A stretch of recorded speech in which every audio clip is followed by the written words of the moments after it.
ఇప్పుడు మీరు వింటున్న కథ పేరు గుండ్రాయి మహిమ. ఒక ముసలిది చనిపోతూ తన ఇద్దరు మనవలను పిలిచి, నాయనలారా, నా దగ్గర వెండి బంగారాలు లేవు. వంట ఇంటో సన్నికల్లు గుండ్రాయి ఉన్నాయి. సన్నికల్లు పెద్దవాడు, గుండ్రాయి చిన్నవాడు తీసుకోండి, సుఖంగా కాలం గడపండి అని చెప్పి ప్రాణాలు వదిలింది. సన్నికల్లు నాకెందుకు, నేనేమన్నా వంటలు చేసుకు బతకాలా అనుకొని పెద్దవాడు మరొక గ్రామానికి వెళ్ళి ఒళ్ళు వంచి పనిచేసి బాగుపడ్డాడు. చిన్నవాడు మటుకు ఈ గుండ్రాయి వల్ల ఏదో ఉపయోగం లేకపోతే అవ్వ దీన్ని నాకు ఇవ్వదు అనుకొని అస్తమానము దానిని తన వెంటే పెట్టుకు తిరిగేవాడు. వాడా గుండ్రాయిని వెంట పెట్టుకు తిరగడం చూసి ఊళ్ళో వాళ్లంతా వెటకారం చేసేవాళ్ళు. వాడు రోజు అడవిలో చితుకులు పోగు చేసి తెచ్చి ఊళ్ళో వాళ్లకమ్మి పొట్టపోసుకుంటూ ఉండేవాడు. ఒకనాడు వాడు అడవిలో చితుకులేరుతుండగా ఒక పెద్ద తోడేలు వాడికేసి వచ్చింది. వాడు బెదిరిపోయి సమీపంలో ఉన్న చెట్టెక్కాడు. తోడేలు తనతో మాట్లాడడం చూసి వాడికి ఆశ్చర్యం కలిగింది. భయపడకు, నేను నీకేమీ హాని చేసేందుకు ఇక్కడికి రాలేదు. నీ దగ్గర ఉండే గుండ్రాయి ఒక్కసారి అరువియ్యి చాలు అన్నది తోడేలు. దానితో నీకేం పని అని వాడు తోడేలుని అడిగాడు.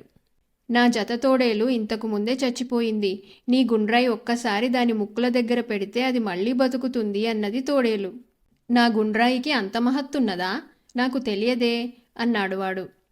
నా వెంట వస్తే నీకే తెలుస్తుందిగా అన్నది తోడేలు.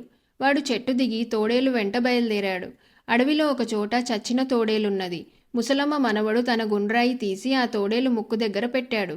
వెంటనే దానికి మళ్ళీ ప్రాణం వచ్చింది. నీ గుండ్రాయి మహిమ అంతా దాని వాసనలో ఉన్నది. ఈ రహస్యం ఎవరికీ తెలియనంత కాలము దానికా మహిమ ఉంటుంది అని మొదటి తోడేలు వాడికి చెప్పింది. తర్వాత రెండు తోడేళ్లు తమ దారిన తాము వెళ్ళిపోయాయి. చిన్నవాడు తన గుండ్రాయితో సహా గ్రామానికి బయలుదేరాడు. దారిలో ఒక కుక్క కళేబరం కనిపించింది. వాడు తన గుండ్రాయి తీసి చచ్చిన కుక్క ముక్కుల దగ్గర ఉంచాడు. కుక్కకు వెంటనే ప్రాణం వచ్చింది. అది లేచి నిలబడి తోక ఆడిస్తూ చిన్నవాడి వెంట బయలుదేరింది. త్వరలోనే చిన్నివాడి ఖ్యాతి గ్రామమంతా పాకింది. వాడు ప్రాణాలు కూడా పోయగల ఘనవైద్యుడయ్యాడు. అయితే ప్రాణాలిచ్చే శక్తి ఉన్నది వాడి గుండ్రాయిలోనన్న విషయం ఎవరికీ తెలియదు.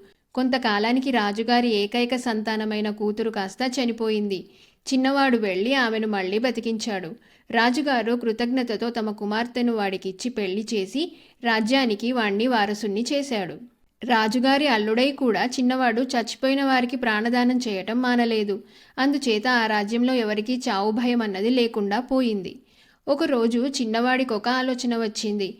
తన గుండ్రాయి వాసనతో పోయిన ప్రాణాలు రాగాలేంది, వార్ధక్యం రాకుండా ఎందుకుండదు? ఇది నిజమో కాదో తేల్చుకుందామని వాడు రోజు గుండ్రాయిని తాను వాసన చూస్తూ తన భార్యను కూడా వాసన చూడమన్నాడు. గుండ్రాయి వాసన చూడటం రాజకుమార్తెకు అర్థం లేని పనిగా తోచింది. అయినా తన భర్త ఘనవైద్యుడు కనుక ఏదో ఉద్దేశంతో అలా చెప్పి ఉంటాడనుకొని తాను కూడా రోజు గుండ్రాయిని వాసన చూస్తూ వచ్చింది. దీని ఫలితంగా వాడు ఊహించినట్టే చిన్నవాడు, వాడి భార్య నిత్య యవ్వనులుగా ఉండిపోయారు. వారిని చూసి చంద్రుడు అసూయపడ్డాడు. నిత్య యవ్వనం అనేది తనకు తప్ప మరెవరికీ ఉండరాదని చంద్రుడి ఉద్దేశం. అందుచేత చంద్రుడు చిన్నవాడి గుండ్రాయిని కాజేయడానికి అవకాశం కోసం ఎదురు చూడసాగాడు.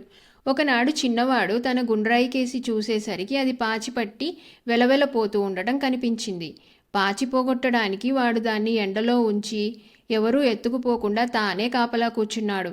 ఇది చూసి రాజకుమార్తె, కాబోయే రాజువు కదా, ఇదేం పని? గుండ్రాయికి నీవే కాపలా కాయాలా? ఎంతమంది భటులు లేరు అన్నది. నేను నా కుక్కను తప్ప ఇంకెవర్నీ నమ్మలేను అంటూ వాడు తన కుక్కను గుండ్రాయికి కాపలా పెట్టి తాను లోపలికి వెళ్ళిపోయాడు. ఇదే సమయం అనుకుని చంద్రుడు ఆ గుండ్రాయి ఉన్న చోటుకు దిగివచ్చి గుండ్రాయి ఎత్తుకుని పారిపోసాగాడు. అమావాస్య చంద్రుడు కావటం చేత కుక్క అతన్ని చూడలేకపోయింది. అయితే గుండ్రాయి వాసన దానికి తెలుసు గనక ఆ వాసనను బట్టి తరుముకు వెళ్ళింది. ఆ కుక్క ఇంకా చంద్రుణ్ణి తరుముతూనే ఉందంటారు బర్మా వాళ్ళు. చంద్రగ్రహణం కలిగినప్పుడు అదిగో చంద్రుణ్ణి కుక్క మింగింది అంటారు. గ్రహణం విడవగానే కుక్క చంద్రుణ్ణి కక్కింది అంటారు. కుక్క చాలా చిన్నది కావటం చేత చంద్రుడు దానికి మింగుడు పడడని వారి అభిప్రాయం.